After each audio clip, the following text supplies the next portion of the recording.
Selamat pagi, saudara-saudaraku yang dikasihi dan diberkati oleh Tuhan. Hidup ini adalah anugerah dari Tuhan. Karena itu, patutlah kita bersyukur kepadanya, karena kita mendapatkan anugerah yang begitu besar dari Tuhan. Saudara-saudara, pada tanggal 25 Juni yang lalu, ada kegiatan sekolah Alkitab liburan bagi anak-anak, dan ini dilakukan di gereja. Pada waktu itu saya menyampaikan pengajaran dengan tema berbeda, siapa takut? Anak-anak belajar supaya mereka tidak usah takut ketika mereka berbeda dengan orang lain. Saudara, setelah saya merenungkan hal ini, saya pikir ini bukan problem anak-anak saja, tapi bahkan ini seringkali menjadi problem kita, orang-orang yang dewasa. Kita punya teman, kita punya kelompok, kita punya kenalan, ada orang-orang di sekitar kita.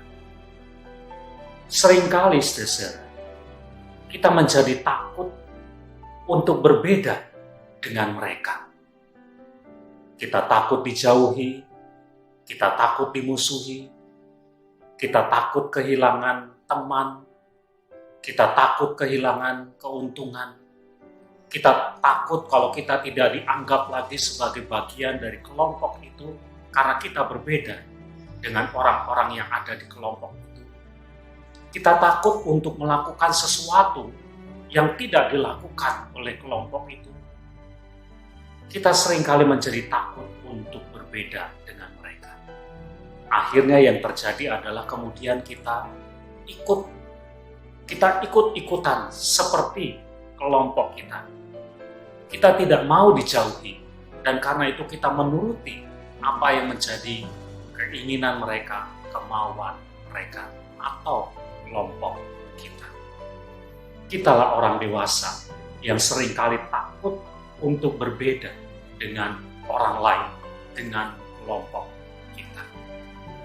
Saudara, kalau kita memperhatikan firman Tuhan, khususnya Injil-Injil Matius, Markus, Lukas, Yohanes, atau kita memperhatikan firman Tuhan yang ada dalam Injil Yohanes pasal yang ke-6, Tuhan Yesus hadir sebagai sosok yang tidak takut berbeda dengan orang-orang yang ada di sekitarnya.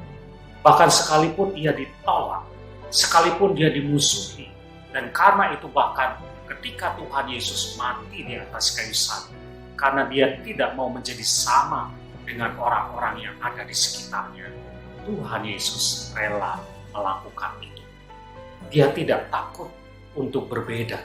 Bahkan sekalipun dikatakan murid-muridnya meninggalkan dia, dia tidak pernah takut untuk berbeda. Saudara, untuk hal-hal yang benar, untuk hal-hal yang sesuai dengan kehendak Tuhan, janganlah kita menjadi orang-orang yang takut untuk berbeda dengan orang-orang di sekitar kita.